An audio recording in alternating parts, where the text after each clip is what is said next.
Welcome to the Naturally High podcast. I'm your host, Jeanne Foot.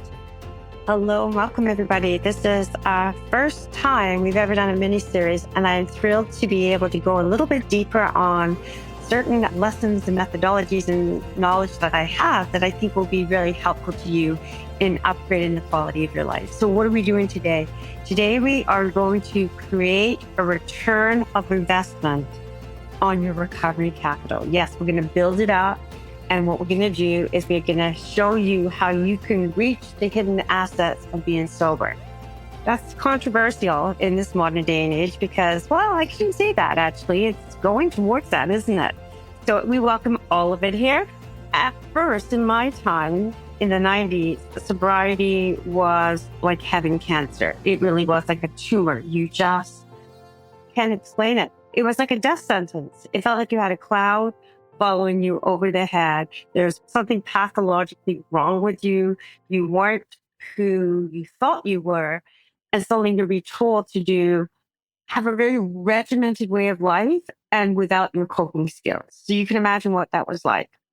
Now, look at it 30 years later and thank God it has evolved. We're looking at what alcohol is.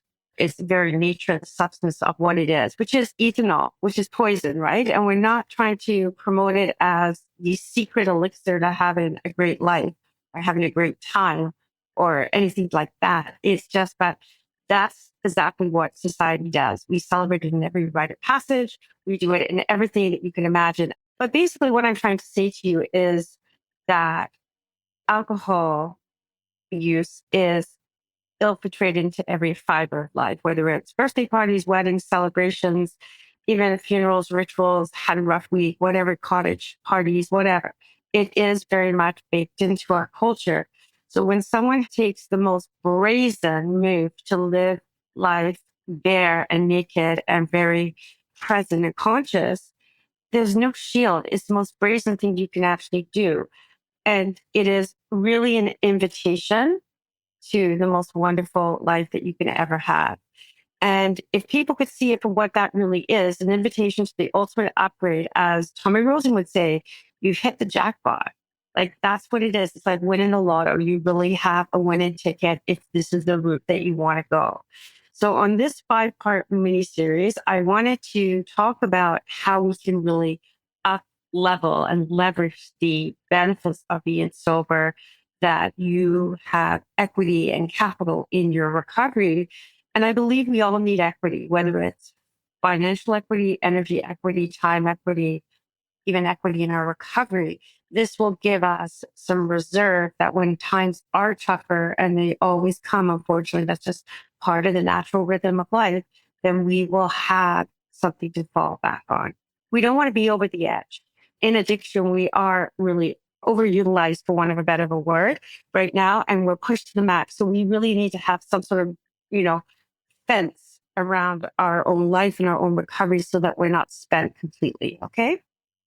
So we're going to be talking about episode 1, how to raise your standards and take a stand for the future. And this is really important because if you think you're not choosing, you're choosing by not choosing. And that's already a decision within itself. So how do you take a stand for yourself when you're probably overgiving to everybody else but yourself, and you want to raise your standards for an extraordinary life? We dive into the fundamentals of that in episode 1. Episode 2, rewire your brain, break free from limiting stories. So we all have a narrative that's going on in our mind. It doesn't really matter where it comes from, actually, but we all have a narrative that runs in our life that is telling us. It's usually a critical voice. It's usually the ego. And it's a strong, loud one, which is how you know it's a false voice. But it's the one that keeps us in line. It keeps us from stepping out and overcoming our fear, because it reminds us to keep playing it safe, because that's the way we're wired, to play it safe and keep safe, because safety might be staying alive. So in episode 2, we're going to uncover the power of your subconscious mind, learn how to separate fact from fiction, and release old patterns and take responsibility for your own narrative. So really juicy one on that one. Episode 3, overcoming barriers, break through your negative beliefs. So really dissecting those negative stories and the thoughts and where did they come from, and understanding why they no longer serve you anymore. They're an old adaptation that you probably picked up as a young child And now it is holding you hijacked in your own life. Episode 4, strengthen your recovery capital through nervous system regulation and emotional wellness. So what does that mean? We live in a dysregulated time where we're sleep deprived and we're eating the wrong foods and we're over bombarded with information overload, which is absolutely the case. And we have too many demands on us, and our health and well-being suffers. So we're dysregulated. So what happens when we're regulated? It's like putting gasoline in the car. It actually makes you effective and go and work and run well. So that's what we're going to do in episode 4. And episode 5, step into your future self, embody your voice. Who are you being right now? In order to really change from where you are to where you want to be, you've got to start looking at what does that look like? What are the decisions, the daily decisions and choices that people make in their life so that they can actually really move forward and live a life in their wildest dreams. Live a life of your wildest dreams. I know it sounds so cliche, so I didn't want to say that, but live a life beyond drugs and alcohol, live in a life beyond shoulds and must-haves, live in a life that's authentic to you and in alignment and integration, because that's who you are. The essence of who you are is you. Is your heart and soul. It's not your name. It's not your title. It's not how much money you have. It's not what kind of relationship you have. None of that matters. We get bought into thinking that it does matter, but none of that really does matter. So that's episode 5. So I look forward to seeing you in episode 1. Raise your standard, take a stand for the future. Now, listen, I'm doing this for one reason. I'm doing this because somewhere in my soul, in my heart, something is telling me to use my voice and speak out. Been on this planet for a while, so I classified as a knowledgeable elder, hipster, senior. And I really think that you do get smarter as you get older with more life experiences. You just refine a lot of the things that are painful for us, the spiritual curriculum, our invitations, our lessons, our personal lessons, we get all that. So I am going to be doing this, and I'd love to know your feedback. I want to know what lands, what doesn't land, what you think you want to hear. If you feel like this would help or serve someone who you know close to you, please send it forward. And I look forward to seeing you in episode 1. Hello, and welcome to episode 1, Raising Your Standards, Taking a Stand for Your Future. So, what does that mean? It means that unless we really understand how our minds and how we operate as humans, we're going to fall to our default programming.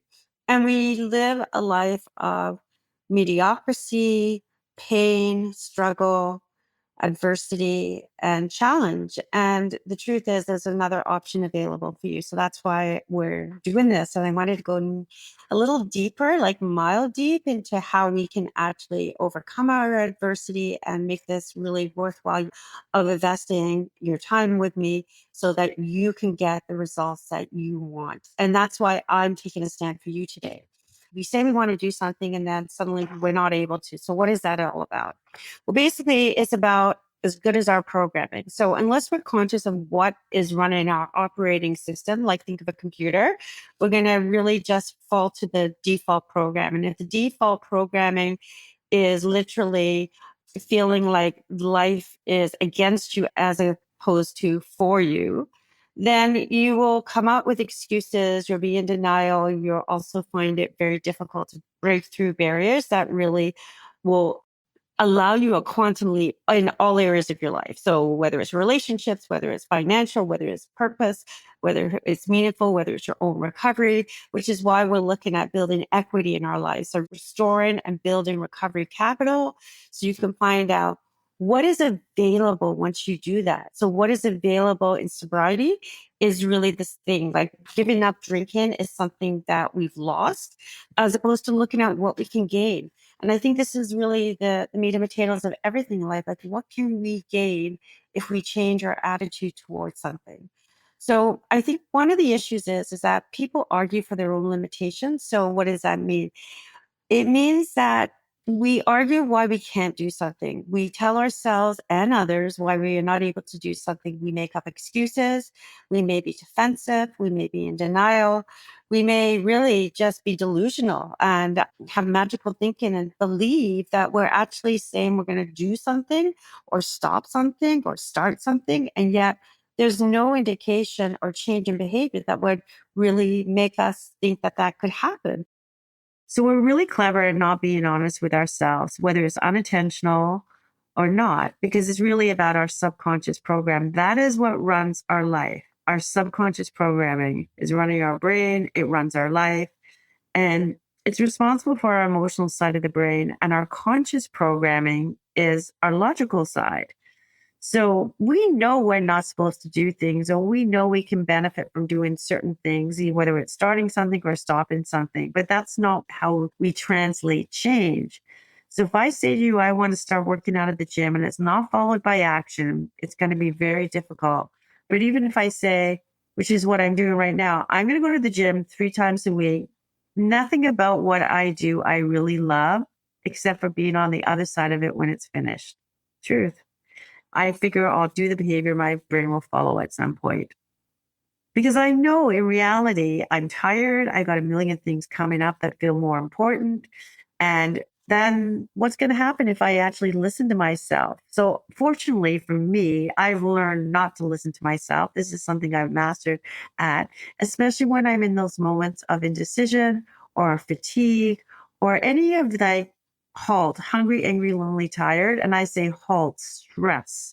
Because if you're in any of those states, you can make very different decisions. And I know that, especially for me. So I really don't listen to myself, which is one of the reasons why I get stuff done. I'm protecting myself from myself. But for many people, if you don't understand how you work, you're going to fall prey to your excuses, your delusions, your denials, or whatever it may be for you when it comes in many different forms.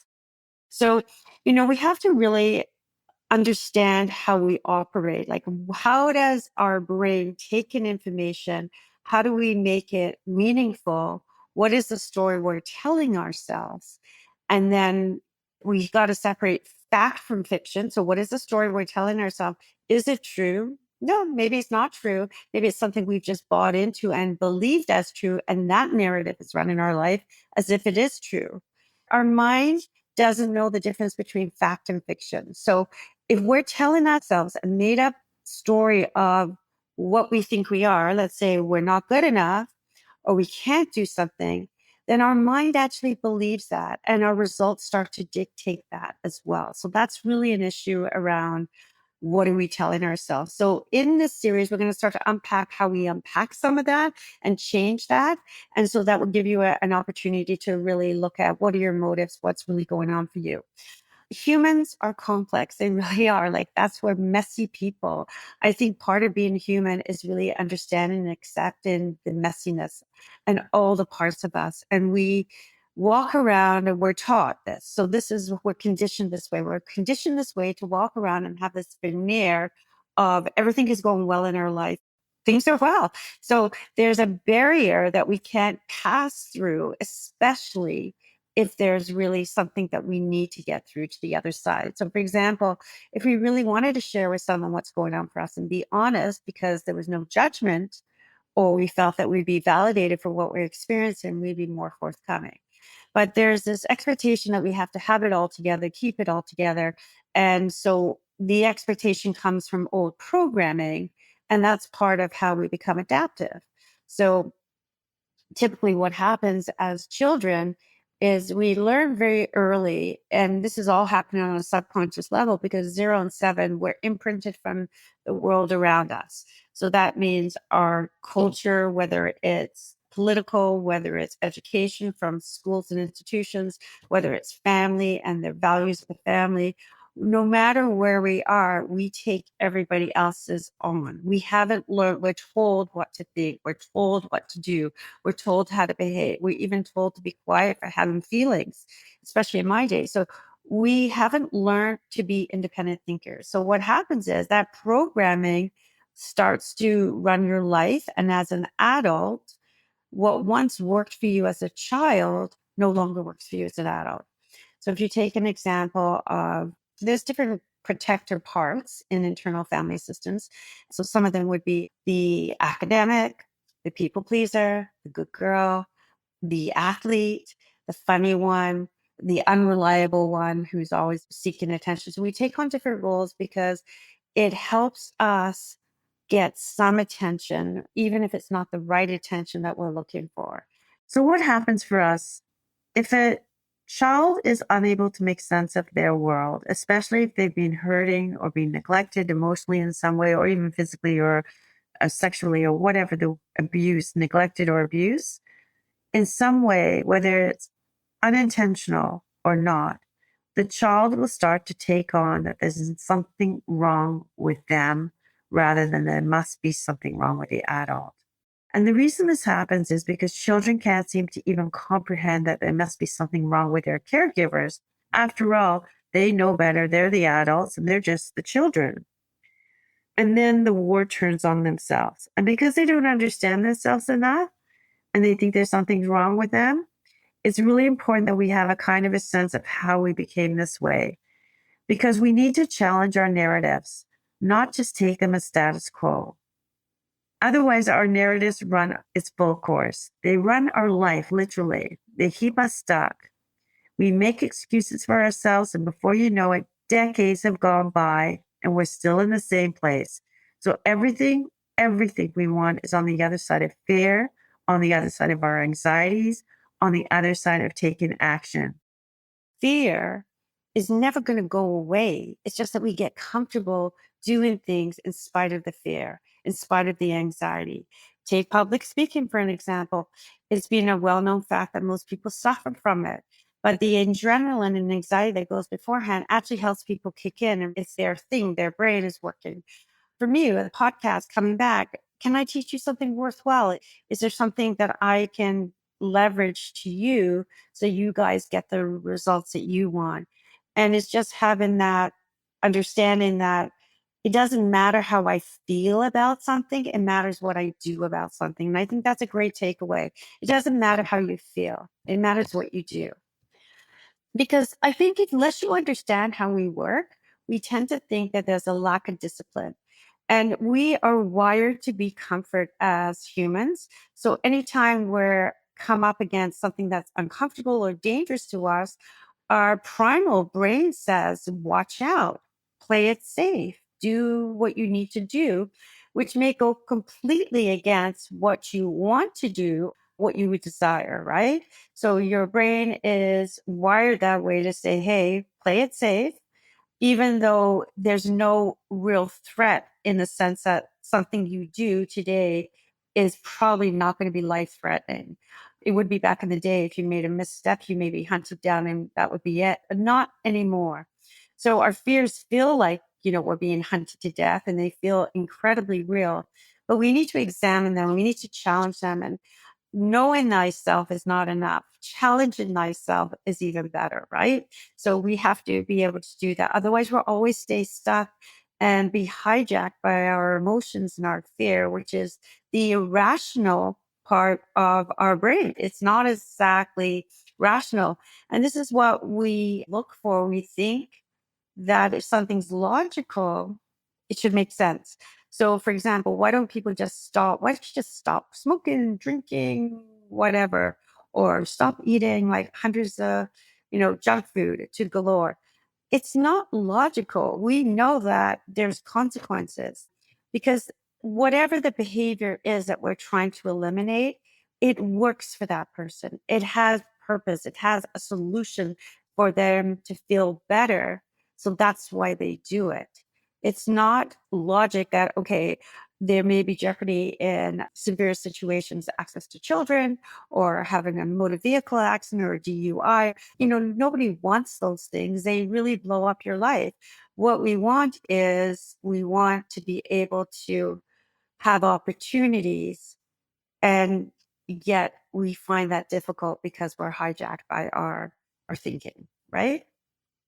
So having you decided you want something different is not enough. It has to be followed up by action, right? And accountability at the very least. Like sometimes action is one thing, but when we're accountable, whether we're writing down our food of how much we've done in a day or logging how much we drank, our results are going to be probably better being accountable to somebody else. And that's been proven. We have to really want something different and that tangible, like the desire. And you have to believe you can do it. Because if you don't believe you can do it and this is available to you and you start to take action, you won't stay the course. It's like muscle power. Motivation's very, very high in the beginning. And you decide, oh my God, I'm going to do this thing. I'm going to go to weight training like I did. And after a time, or fatigue sets in, or stress, you're not motivated. So what are you going to do in those moments? You're going to do it anyway? That's what I'm doing. I'm not questioning myself. I know not to question my brain, because my brain will lead me to the path of least resistance, which is the easy way out. And I'm looking for long-term gain. Short-term pain equals long-term gain. That's what happens. So that's what I'm looking for. This is so complex. Like, we have to understand that our brain is in our body. It's not up here from neck up, it's in our body. And so our brain is speaking to us at all times.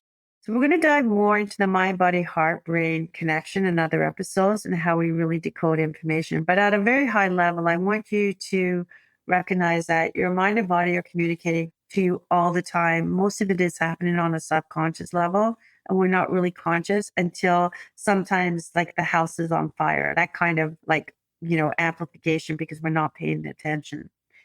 And what it is, it's really a direct result of our physiology, our psychology, and our neurobiology all coming together to create this perfect moment to really get our attention.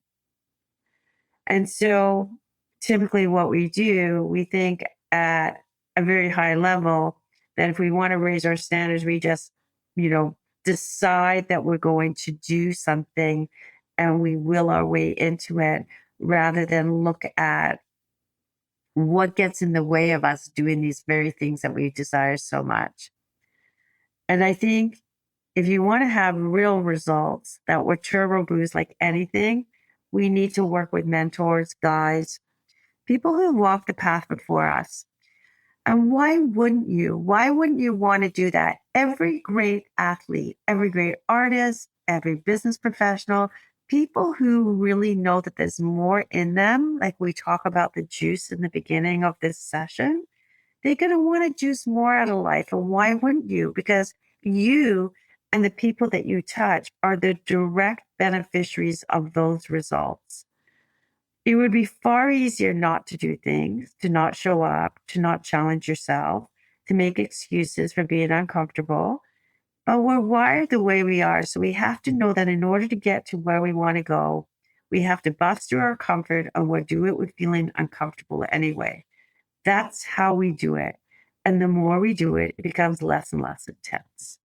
If it's an intensity of 100 the very first time you do something, and you've done it a couple of times, it drops to a 70 and then a 50, and down you go. The more you do it, the more comfortable you are. So I'm going to see you in episode 2, where we dive into learning the secrets that get you out of your own damn way by rewiring your subconscious brain for exactly the life that you want. And I would love to hear your input. I'd love to hear your questions and how this lands for you. And of course, if you know anybody who can benefit from Naturally High in this 5-part series, please send it out to them. And we will see you in episode 2. Thank you for joining me for this episode of Naturally High. If this conversation resonated with you, I'd love to hear your thoughts. Please leave a rating and review on Apple Podcasts or Spotify, or reach out to me through the links in the show notes. Together, we're changing the way the world approaches mental health, addiction, and trauma. Remember to like, subscribe, and leave a rating for Naturally High on Spotify, Apple Podcasts, or wherever you listen so you never miss an episode. For more inspiration and resources, follow me on Instagram at therecovery_concierge, or visit therecoveryconcierge.com. Stay empowered, keep rising, and I'll see you in the next episode.